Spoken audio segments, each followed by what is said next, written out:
En ce temps-là, Jésus prit la parole et dit, « Je te loue, Père, Seigneur, du ciel et de la terre, de ce que tu as caché ces choses aux sages et aux intelligents, et ce que tu les as révélées aux enfants. » Matthieu 11, 25. Les 3 premières choses de ces 8 choses nouvelles sont un cœur nouveau, une nouvelle conscience, une nouvelle nature. Nous recevons une nouvelle sagesse. Or, c'est par lui que vous êtes en Jésus-Christ et qui, par la volonté de Dieu, a été fait pour nous sagesse, justice, sanctification et rédemption. 1 Corinthiens 1, 30. Nous recevons une sagesse céleste pour comprendre les mystères célestes. Les choses célestes ne peuvent être connues que par une sagesse céleste. Mais l'homme naturel ne reçoit pas les choses de l'Esprit de Dieu, car elles sont une folie pour lui, et il ne peut les connaître, parce que c'est spirituellement qu'on en juge. 1 Corinthiens 2, 14. Cinquièmement, nous avons un nouveau cantique dans notre bouche. Il m'a retiré de la fosse de destruction du fond de la boue, et il a dressé mes pieds sur le roc. Il a affermi mes pas. Il a mis dans ma bouche un cantique nouveau, une louange à notre Dieu. Beaucoup l'ont vu et ont eu de la crainte, et ils se sont confiés en l'Éternel. Psaume 40, 3, 4.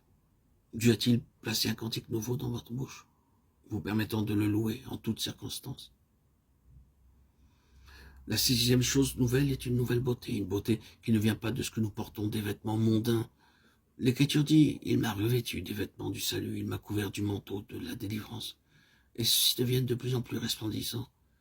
Essayez-les, et votre visage resplendira de la gloire de Dieu. Toutes choses seront nouvelles. Voici, je fais toutes choses nouvelles. Mais nous attendons selon sa promesse de nouveaux cieux et une nouvelle terre où la justice habitera. 2 Pierre 3, 13. Il nous donne une nouvelle parenté. C'est la 7e chose nouvelle. Mais Jésus répondit à celui qui le lui disait, « Qui est ma mère, qui sont mes frères ?» Puis étendant la main sur ses disciples, il dit, « Voici ma mère et mes frères, car quiconque fait la volonté de mon Père qui est dans les cieux, celui-là est mon frère et ma sœur et ma mère. » Matthieu 12, 48, 50. Enfin, nous ne vaincrons pas le diable par les armes mondaines, car les armes avec lesquelles nous combattons ne sont pas charnelles, mais elles sont puissantes par la vertu de Dieu, pour renverser des forteresses.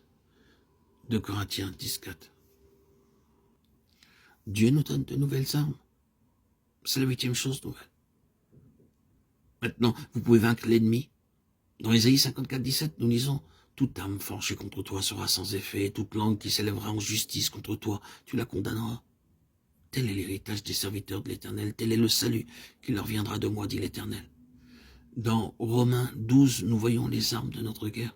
« Mais si ton ennemi a faim, donne-lui à manger, s'il a soif, donne-lui à boire.